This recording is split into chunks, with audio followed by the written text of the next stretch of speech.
You're listening to the Governors Podcast, which is hosted by school governors for school governors and for all involved in or impacted by education governance.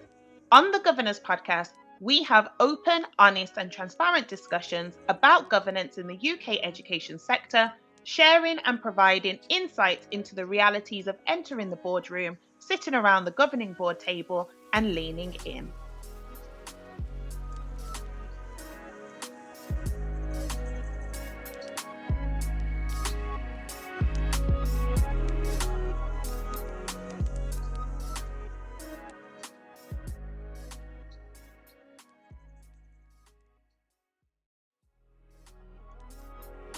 Hello, I'm Sharon Warmington, and as an experienced and qualified governance professional, I support schools and academies at trust and local level in driving governance excellence.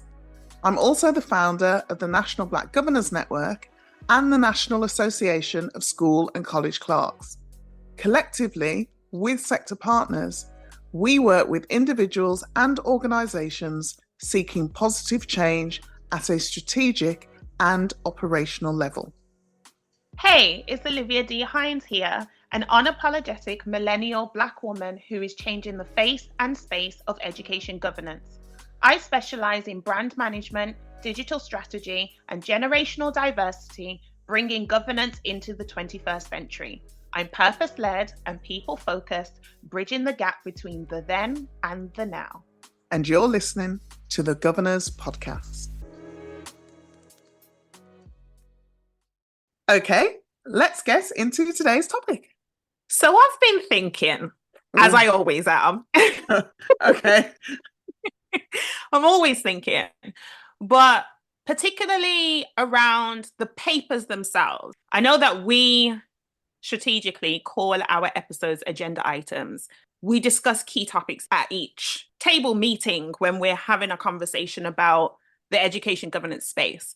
Yes. But I think I really want to talk about the actual papers, the packs that governors receive or trustees receive in preparation for those meetings. Yeah. So getting into the detail.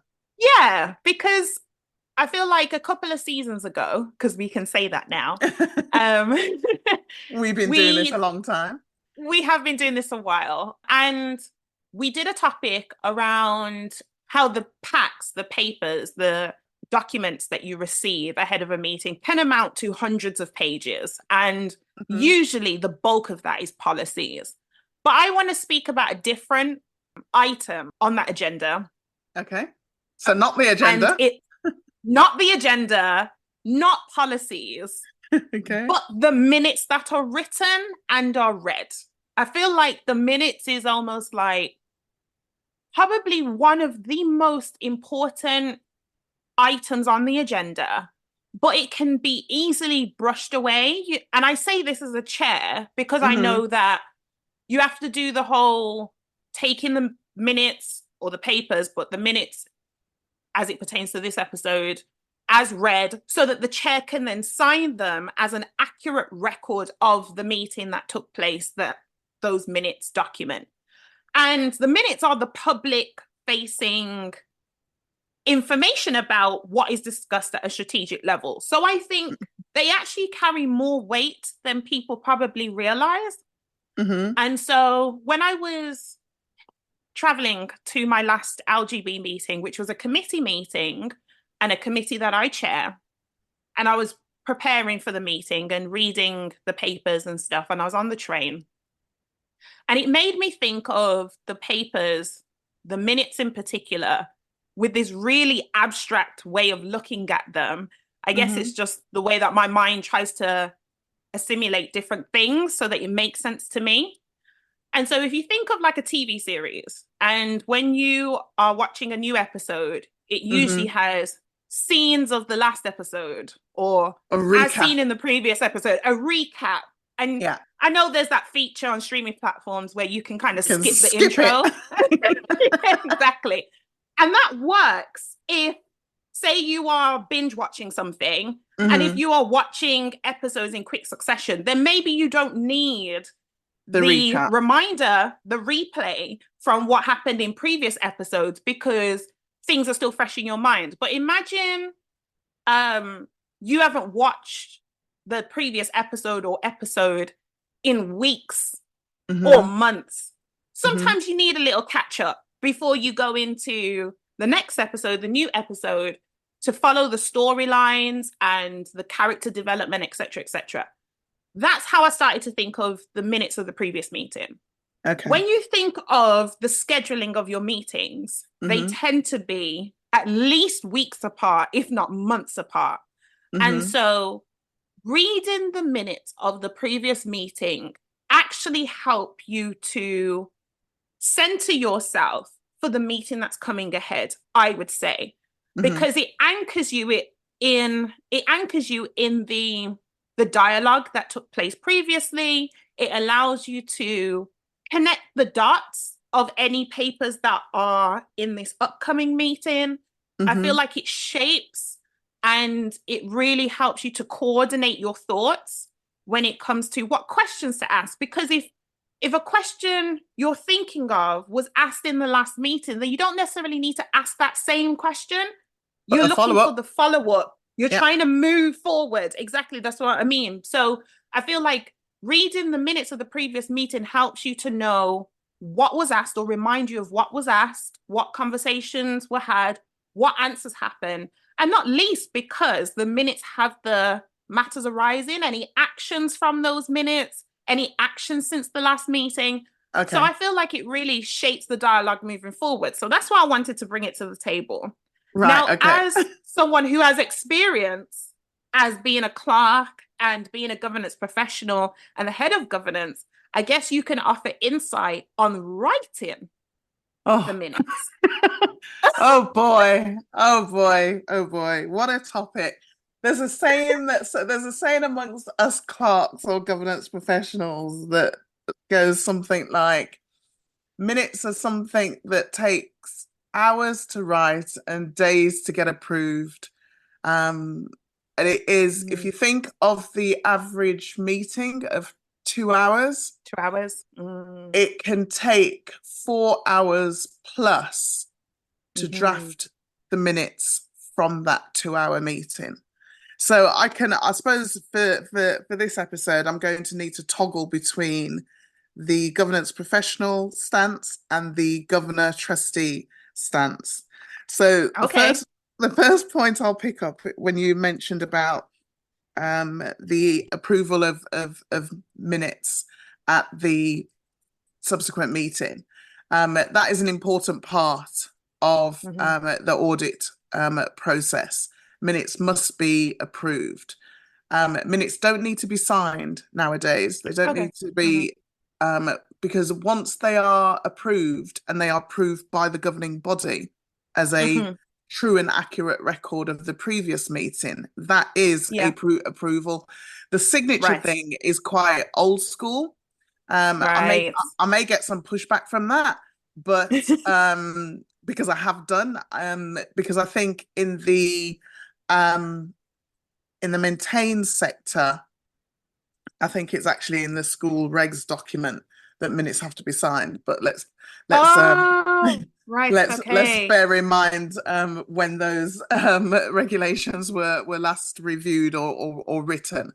So Mm-hmm. in dragging everybody into the 21st century, Mm-hmm. and Governor Hub, you can approve minutes via Governor Hub. There are virtual ways and electronic ways that minutes can be signed off. But signing, in my opinion and in my experience, doesn't mean approval. That's almost like a belt and brace because the approval Right. has to take place at the meeting. Does that make sense? That Yes. does. Yeah. So, yes, minutes, I agree, lay the foundation of the meeting. They do allow you to center, get back into the headspace of what's happened, where you're at, what needs to be revisited. The trouble, I think, with minutes is just like the varying degree of experience and knowledge of the governance professional, minutes can fluctuate between verbatim, which it should never be, and notes. Now, I've experienced both.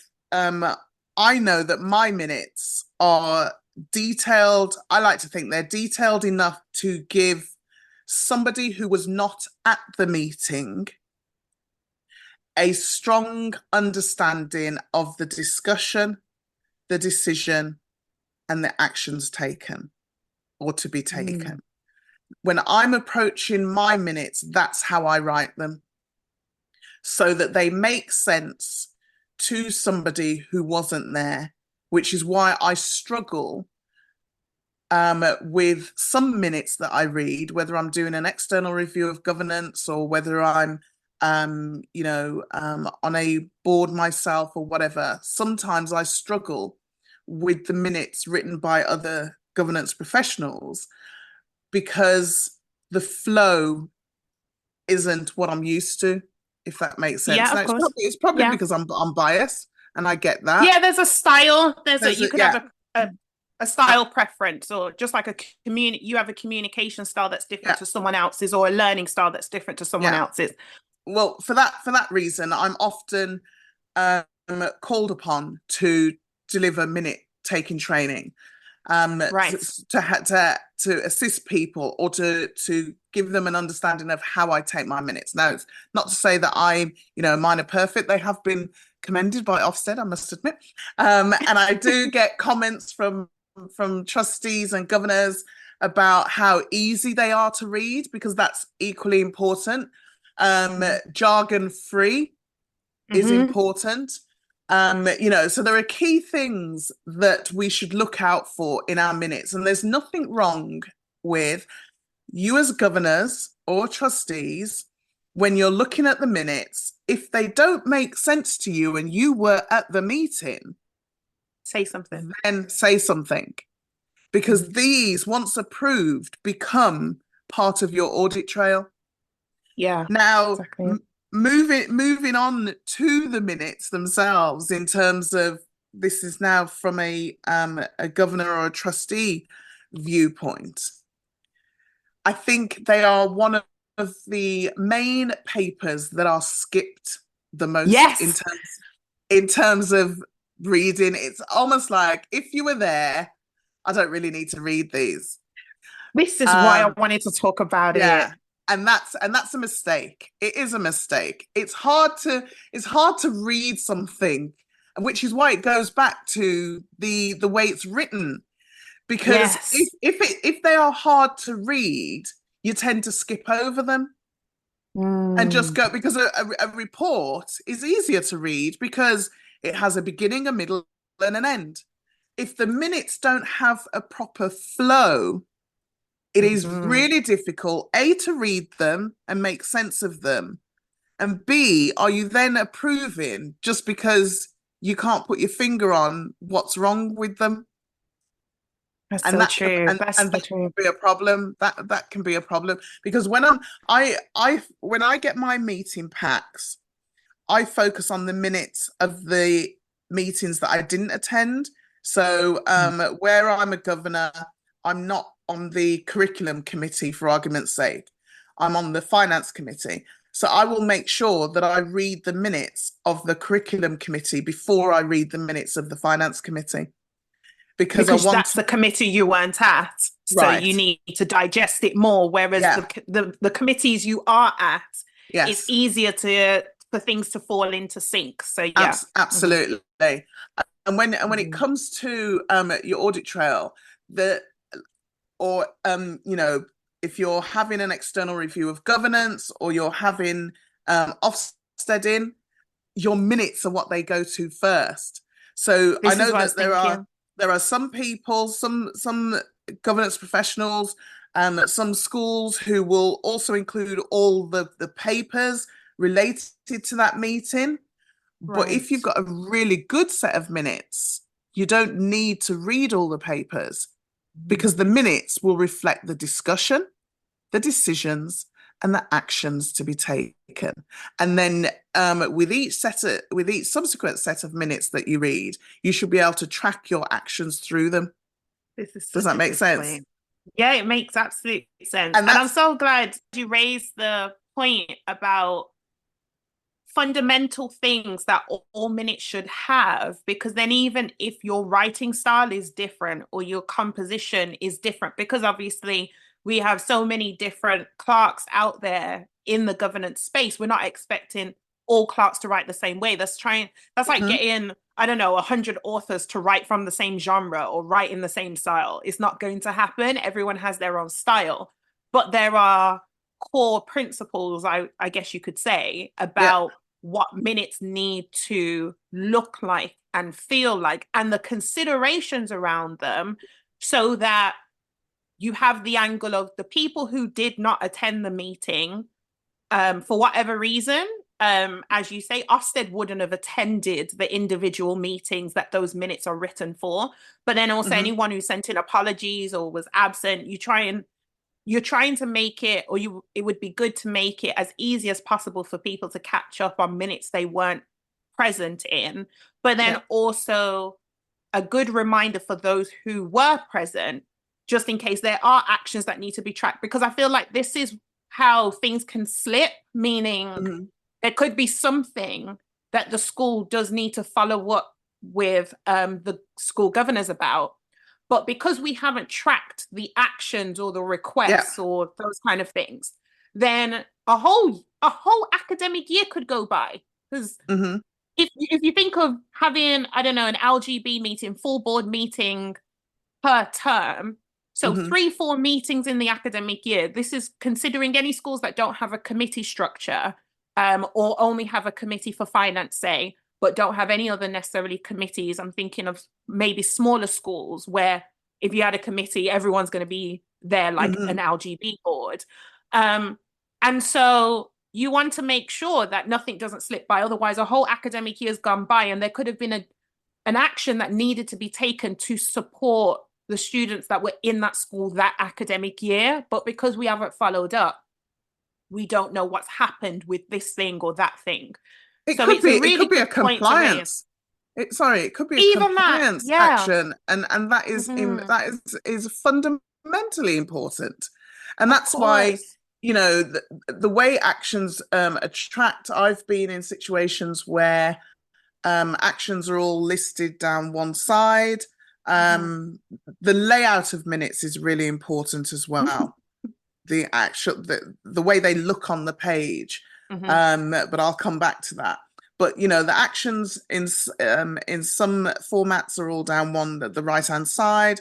Others are within the body of the minutes. Others are just Collated at the collated end. all together at the Hmm. beginning or at Or the the end. end. Yeah. Hmm. So there's different ways. For me, it's not so important what it how they're done, but the fact that they are done in an easy Hmm. way to understand, so that you've got the date of the meeting, Hmm. of when the action applies, the Hmm. action itself, in a summary format with a reference to the minute point, Hmm. as it were, and then who's responsible. Because the responsibility, there's no point having an action if you haven't got somebody responsible for it. Because then, everyone's looking around the table, and it's like, if a governor says, "Oh, I'm happy to do that," but Yeah. they don't have their name next to it, So because true. when you're looking at the actions, you're just looking for your initials, right? Yeah, that is so true. With You're anything.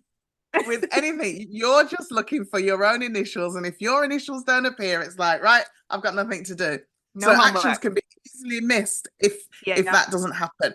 But I think the most important thing is the deadline date. And what I do as clerk or governance professional, if a date isn't agreed around the table, I will date it. I Right. I never leave an action undated, because again, it can be lost. So And how I do will you determine the date? Do you to base it on when the next meeting is and probably put it in a month before or something? How do you manage yes. date setting for the board? Depend it again. This is the governance professional being present in the meeting and following the meeting and not just minuting it. And I say that because it's not always easy to do that. Mhm. And especially if, you're being asked to go and make tea or go and do this and go and do that, which are all real things that happen. For Really? me, oh yes, for me, I'm in that meeting. Don't ask me to do anything other than minute this meeting, right? That is why I don't. I've been asked, oh Sharon, can you share your screen and have the papers, the meeting pack on the screen to follow? No. Oh Sharon, can you share your screen to do the presentation? No, because all of those things stop Create me from distractions. taking from doing the minutes. Yeah. So, I'm already try screening because especially if you're on Zoom, I've got the virtual meeting on the screen. I type straight into a laptop and then I've got my papers on my iPad. So I'm try Mm. screening already. I Mm. cannot also share my screen and take note of when people enter and leave the meeting and take note of any comments or direct messages that people have sent to me. So be aware of all the things that your clerk is actually juggling in Wow. that moment, that you don't even think about that we're doing. So going back to being present in the meeting and following the meeting, following the discussion, if the action deadline hasn't been determined, then Mhm. based on the discussion, I will determine it when I'm doing my minutes. And if I know that this is a simple action or something that just requires, an email communication or something, then I'll set it for 7 days or something. If it's something that I know requires meetings and other things, but needs reporting to the next meeting, then I will do it, say, 6 weeks before the next meeting or 4 weeks before the next meeting. And it's never the date of the meeting.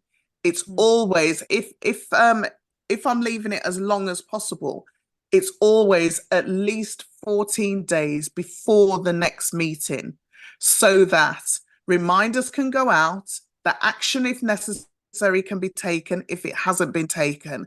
And it means that when I'm doing my board papers and I'm doing my agenda and I'm pulling the actions together, I use a RAG rating.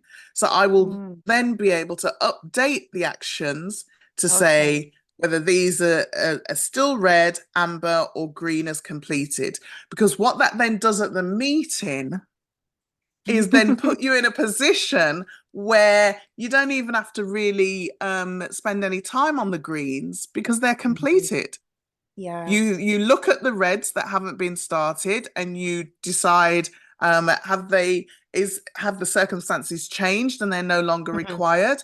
Do Mhm. you need more time or have you just not done what you were supposed to do? Nah, that's So a there's good all point. I like and that to me idea. that just makes sense. Yeah, I I like didn't, I that didn't, I idea. didn't get that. I didn't get that from anything. That's from years of. I mean, I worked as a PA in my former life.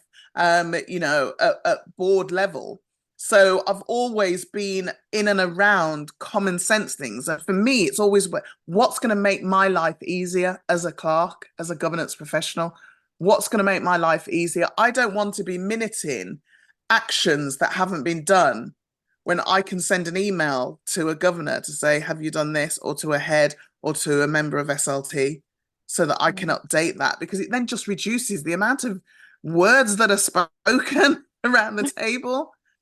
That's the way I look at it. What's going to make it Yeah. easier for me going forward? Am I having to, drag 2 pages of actions, through every meeting and then the board spend 20 minutes going through these actions? Or can I fast track them and get Mhm. these ticked off? Where are the Mhm. quick wins here to get these ticked off so that I'm always focused on reducing the actions required and it shows movement? Because as Yes. you say, if the meeting's once a term, so Mhm. every 3 months or so you've got a meeting. If you're dragging actions from September and you're meeting in June, Yeah. how ridiculous is that? And unless not it's a just long-term dragging, project. yeah, I was just going to say that dragging actions that haven't been done could have been done because obviously some Hmm. things genuinely have a longer time Absolutely. frame, but there are also things, as you say, that could be done within the next 7 days or 14 days or whatever. So it is a really good point. I like the idea of rag rating actions, any actions to be taken. That helps with tracking and having it as a set table, I guess, or whatever kind Yeah. of structure you want, that is updated so that it does show that movement, so that as part of reading the minutes before the meeting, if a governor receives the pack and sees that their initials are next to something that they know they haven't done yet, or even if it says that all governors need to complete this training by, that's an Yeah. action. And so being able to turn it amber means that some of the board have done it, some of the board haven't. If it's green, Hmm. it means all of the board have done it, so everyone can breathe. I've done my homework, I've done the training, I've sent the certificates, all of that kind of stuff. But if it's red, it could be that the majority of the board still haven't even logged in. And so Hmm. we need to ensure, as you say, there's certain compliance things, there's some things you need to do before certain meetings. And so that is a really good point. I've taken that as a governor, as a chair as well of a committee in terms of how we can think of coordinating our board via Hmm. a review of the minutes. Now, just talking about what you said around how you have seen minutes in different formats, I think you probably, as a board, experience this most when your clerk changes or your governance professional changes, Yeah. and what that can do to someone who has become accustomed to a certain style. And I'm thinking from Hmm. a governor lens now, not Yeah. from a clerk or governance professional comparing another person's to their style. I'm thinking Hmm. of a governor reading the papers and reading the minutes, and your clerk has changed and therefore the style has changed. And so if that style isn't set from, if your school is a part of a academy trust, Hmm. sometimes the style is set from the top. Yes. This is Yeah. how the trust board writes their minutes or Hmm. structures their minutes, and this is how we want the schools in our trust to do that. But some setups, whether you're in a trust or not, whether you could be a maintained school, where it's left to the school or it's left Hmm. to the individual clerk to decide on that Yeah. style.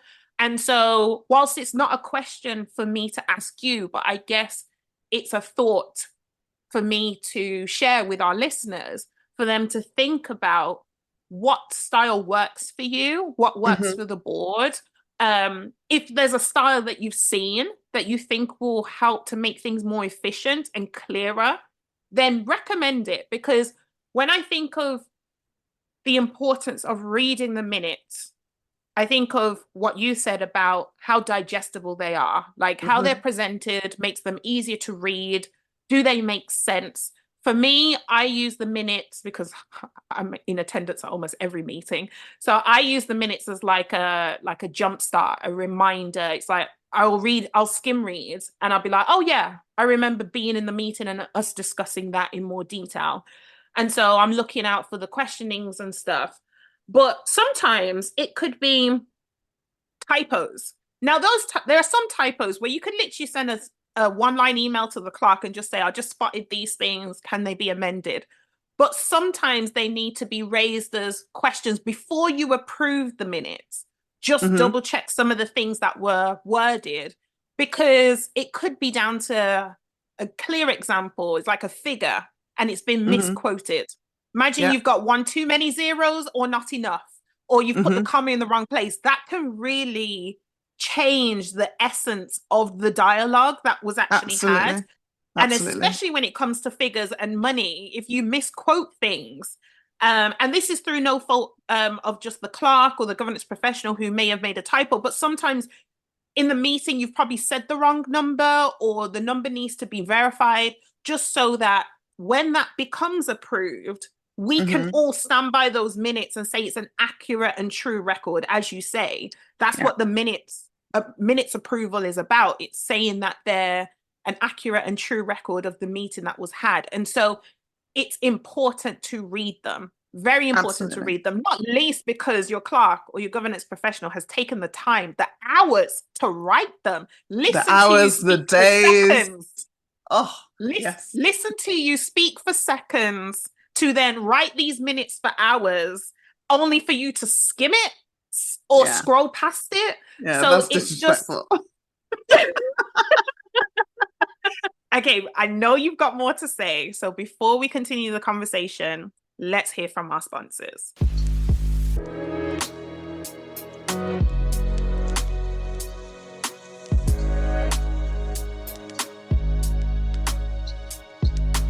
Governor Hub is proud to support the Governor's podcast.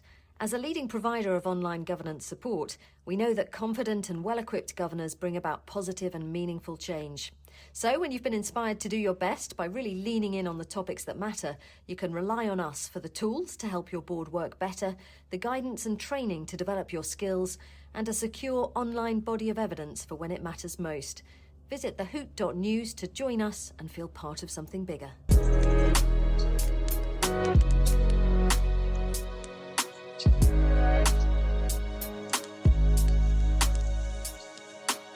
Okay, do you want to know what the most annoying thing is to us as clerks and governance Of professionals? course. When we send our minutes out Yes. for approval Yes. and we get nothing back.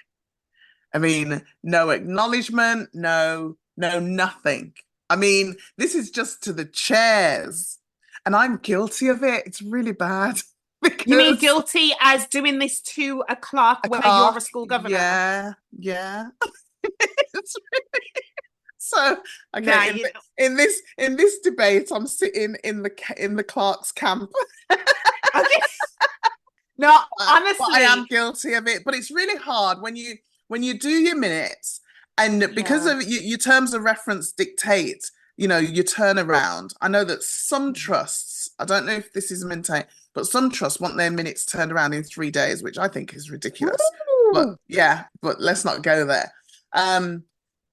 So whether it's 3 days or whether it's 7 days, most Meminar, most governance documents, terms of reference and things will say 7 days. So Mhm. if we turn these minutes around in 7 days and then we send them to the chair and the head for approval, and then it's like tumbleweed, Sorry. we get nothing, and it's like, okay, we need to get these minutes out, because Yes. Yeah. they're not supposed to just go to the chair and the head and stop there. They're supposed to go to the whole governing board. So this is well Mhm. before the meeting pack for the next meeting. And this is where Yeah. the actions and everything come into play. So Yeah. what I try and do, once I've drafted my minutes and sent them to the Mhm. chair and the head for approval, well, to the chair for approval and the head for accuracy. So when you were talking about typos and figures and quotes and things, It's um, the head's responsibility to check those. I'm not saying it's the head's responsibility, but that to me is more operational. So if say the budget has been presented, then as the Right. head, I would be looking at the figures and making sure that the figures are quoted accurately. I would be looking at it for accuracy in that respect, if that makes sense. Yeah, so Um, you're saying that the senior leadership team naturally fall responsible for those details, yeah, so like they in shouldn't, terms of the content of the right. responses and things. It Yeah. shouldn't wait until the next meeting for Yeah, of a course. rogue figure to be highlighted, in my I opinion. hear that. In my Hmm. opinion. Hmm. So that they go to the chair for approval because that's what the Memonarts say, or that's what the governance docs say, that's what the terms of reference say, that they go to the chair for approval, the draft approval, not to the chair and the head and the senior leaders and everything. So I'm looking for the response from the chair, and I've had some chairs who are brilliant, they're on it, and other chairs nothing. That's really, really frustrating because it's then, as a clerk, you're going, can I send them? Can I not send them? Should I send them out? Can I not send them out? And you're in a limbo because then if you do send them out and then the chair comes back with some typos or some amendments, it's like, You had your I only, chance. I only waited 3 weeks. So if you are a chair or you are a committee chair, then please bear in mind that it's important to get those minutes out so that your clerk can do what they need to do. One of the things I try and do when I draft my minutes is also separate out the actions, and I send the actions out irrespective whilst I'm waiting for approval of the minutes. I will send Right. the actions out so they're not waiting for, especially if there are any key actions that are time sensitive. So I will send my actions out for that. When you talked about the layout of minutes and the style of minutes, again, I'm really funny about this, and I'm increasingly funny about it because I'm very aware that a hidden disability is dyslexia. And the way in which words appear on a page can have a massive impact on somebody's ability to read and digest them. So it's important that we use a style that I used to always go for pretty because I liked pretty things. I liked, I like to make my fonts bigger and use colors and all this kind of stuff. But the more I've learned about diversity and disability, specifically about dyslexia, and the more I hear from people who have dyslexia, the more I recognize the importance of what something looks like on the page. So it's making the information, making the paper accessible and inclusive. All the people who are reading them. Exactly. Yeah, I hear that. Absolutely. I hear that. I was in a meeting with somebody last week at a round table discussion, somebody who is a governor, who said, if a document's more than 2 pages long, you've lost me, because I can't read for that. I can't concentrate on white paper for that long. I can't do it. Yeah. So these are the kind of things that we need to think about.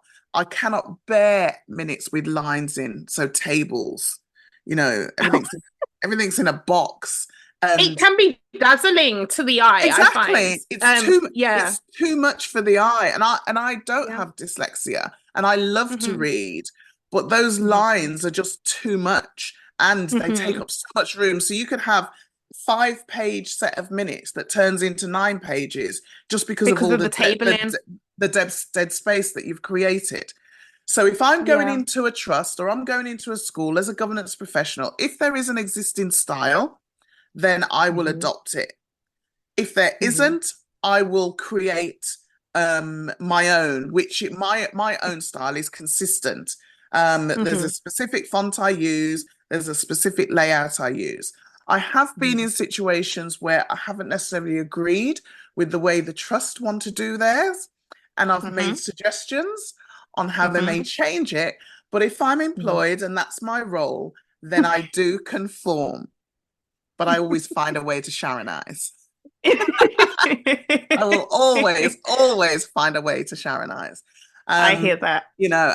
But all of those things, they may seem simplistic, but they are important. So if you are a governor and you are struggling with the way in which not just the minutes, but any document is laid out. Looks and feels, Right. If that is causing you any kind of anxiety or issues, or affects the way in which you receive and digest the documentation, then have a word with the clerk. I wouldn't necessarily say that you raise it in a meeting, because not everybody would be comfortable doing that, but definitely have a word with the clerk. And there may be a way to assist you or to make a change, especially if it's something that the clerk is doing, and there isn't a trust issue, there isn't where you've got to change everything. It may just be a case of adopting that change locally.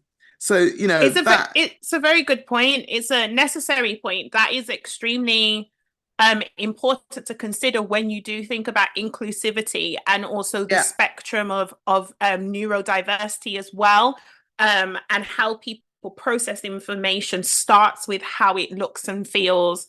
And I hear that, because even though I don't have an explicit neurodivergent trait, I do see it in terms, I do experience it in terms of colors. I struggle with those really neon bright colors that are used to highlight text Oh, or yes. to change the font color. I prefer pastel Yes. or a lighter shade because it just takes the edge off. It just It's seems tough. really harsh, like you're shouting the traffic lights at me. It's like you don't need to do that. Like it's like it's like being at the traffic lights and blowing the horn. That's what I Yeah. feel like it looks like when Yeah, you're we can reading see it. it's red. We can Yeah, see it's red. exactly. Don't be afraid to use like a softer tone or a softer shades, So I do get what you mean in terms of that. And I'm glad you said that it's not just the minutes in terms of that structure, but any of the papers, Mm-hmm. how that information is delivered to you. And I hope that this supports people who do have those experiences with finding their voice and using their voice to say, this doesn't work for me. Because I know from just the circles that I'm moving in more and more now, that there are people out there who either have hidden disabilities or Mm-hmm. differences, or they have ones that you can't necessarily, you don't necessarily know about them unless they tell you. Like Mm-hmm. if you have someone, like for example, you could have someone on your board who's blind. You don't want a blind person to feel like they can't be a school governor because the papers are all typed. So Mm-hmm. maybe they need them converted into Braille and all these kind of things just to Mm-hmm. consider. And this is why it's so important to know who's around your table, or for the individuals to feel like they have the confidence or the courage to speak about what their differences are, even if it is a side word with the clerk. It doesn't have to be the whole board that knows your business. Absolutely. Yeah. I'm not advocating for people breaking their personal boundaries and telling everyone what's going on with them or what they're Mm-hmm. experiencing or what they're experiencing, but tell someone Mm-hmm.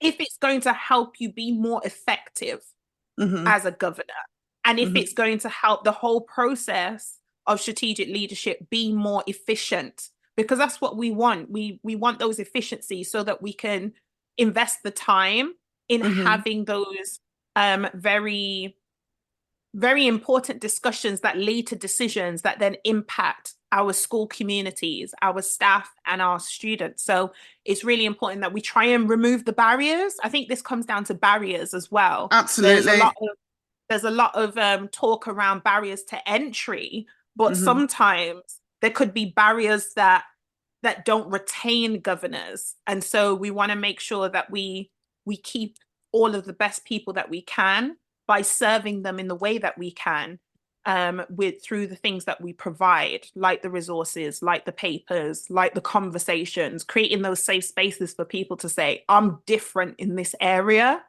How Mm-hmm. can you accommodate my differences? So yeah. Again, when it comes to minute taking, one of the things I often talk about is assumed knowledge. Mm. The assumption that everybody around the table knows what you're talking about. And education, well, all sectors, I think, have their set of jargon and acronyms and all of that, which, in my opinion, shouldn't appear in the minutes.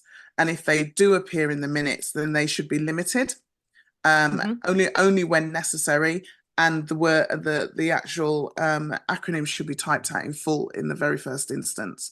Anyway, because language is also a potential barrier, and not just language in terms of different countries, different nationalities in terms of language. I mean, the difference with academic language and non-academic language, and going back to your minutes, are they easy to follow? Are they easy to understand? Are you writing the next Shakespearean play, or are you writing a document that you just I've had chairs want to change some of the words to these convoluting long words, and I'm thinking, why are you overcomplicating this? It's It's not really not necessary. that deep. It really Exactly. isn't. Yeah. And it's important, and it's not dumbing down or anything like No, it's that. making it Again, user friendly. right. It's just going back to putting yourself in the shoes of somebody else Yeah. who's reading. So don't assume that they will know. And it goes back to when we were in lockdown and there were CAGs and tags and all kinds of acronyms coming out. And it was like, what are they? What are you talking about? And if you're talking to somebody new, a new governor around the table, and you've got who's received the papers for the first time, and if they can't even, because the minutes are the first thing, you have the agenda, then you have the minutes of the last meeting. If they are reading the minutes and are struggling, that's an immediate barrier. There we go. But then to even continue to read the papers, because then it's like, if I can't even understand the minutes from the last meeting, what hope do I have of the rest of this meeting pack? When I'm joining a new, whether it's as a governor or as a clerk, I always read the last 2 or 3 minutes of the main governing board meeting so that I can get a grip of that meeting, that first meeting I'm going to go into, what's going to be discussed that's carried on from last time. So I want to get under the skin of the organization, and I use the minutes to do that. And if the minutes don't make sense to me, then I'm already in a confused state when I enter that meeting. And it builds anxieties, because then you feel like you're not prepared and you're going to be lost in the middle of the conversation, and everyone seems to know what they're talking about. So it just raises more anxieties for new governors, either new to the space or new to that board. And so just with everything you were saying, it's making me think that maybe when minutes are written and read, we write them and read them through the lens of a completely new governor. Because when you think about it, people are leaving and joining boards all the time. So whilst you may have been a governor in that school setting for 3, 4, 5, 6, 7, 8, 9 years, I could go longer for the people who have done like 4 terms. But just imagine you've been in the school for that long. You know what it's like to read the minutes. So you know what's happening in the school. But then someone comes in, it's their first meeting. It's their first term. It's their first academic year. And so they don't have the historical information that you have from being a part of those discussions. So we need to consider the minutes through the lens of the new governor, which I feel takes us all the way back to our very first episode for this podcast, being the only one. Being the only one. Yeah. Being the only one. Like, imagine you're the only one that's new in that meeting. You're the only one that's reading minutes for this board for the first time. You're the only one with that diversity characteristic. You're the only one. So it's empowering you to let people know what your difference is, if it's going to aid your ability to be able to add value to the space, but also for the rest of the board, regardless of what hat you wear, to consider that there could be a new person today. There could be a new person today. And so we need to ensure that the freshest eyes can understand the information. Yeah, absolutely. And this isn't the sole responsibility of the governance professional or the clerk. Definitely This is everybody's responsibility, because the minutes can be impacted by a lack of preparation for the meeting, where there's no clarity in terms of the reporting and the decisions required. So there's a lot of fundamental elements. If it's not chaired properly, you spend 20 minutes talking about one item that should have been a 2-minute discussion, and then you're rushing through the rest of the agenda. All of that impacts your minutes from the time that meeting starts to the time it ends. What happens in between that will affect the quality of the minutes. So it's important that everybody around the table recognizes their responsibility. If they're talking over each other, if they're not clear in terms of the point they're making, but they're waffling on, and all of that will impact your minutes. So is that your takeaway? Or no? Yeah, it is actually. I actually wrote down read, write, review. Okay. So I think that is Reading the minutes is important, writing the minutes is important, and reviewing the minutes is important. So read, write, review, I think would be my takeaway. That's very neat. I think my takeaway is no more than what I've said already around the consideration of reading the minutes as part of your preparation for the next meeting. Don't just scroll them. Don't just skip through them. Don't just skim them. Ensure that you know what the last conversation was so that you can show up as best as you can in the continuation of that dialogue. And I say that to myself as well. That's why when I was on the train, just coming back to what I said at the beginning of this episode, when I was on the train and I was reading the minutes and my brain was trying to process, hold on, this paper's actually really important. It's the one that's not written by any senior leader. So I know that it's the clerk, the governance professional who reads them. And as I was reading them, I was actually transported. I'm not saying this happens to other people. My brain's weird, but I was transported back to the meeting. I remember being in the meeting and the back and forth that we had across the table about different things. And I was like, oh, it's like when you're watching a TV series and rather than skipping the intro, because as you say, the minutes are placed at the top, it's the first paper on your agenda. And I'm like, rather than skip the intro, sometimes just have those reminders so that we can see how we can move the conversation forward. But I think my biggest takeaway is the tracking of the actions. I feel like it's something that I've been conscious of previously, but this was a nice reminder that is still important to track actions and the ways in which you can do that without it becoming onerous on any one person, but if anything, makes for a very efficient process. So yeah, that was a good point. Thank you. You're welcome.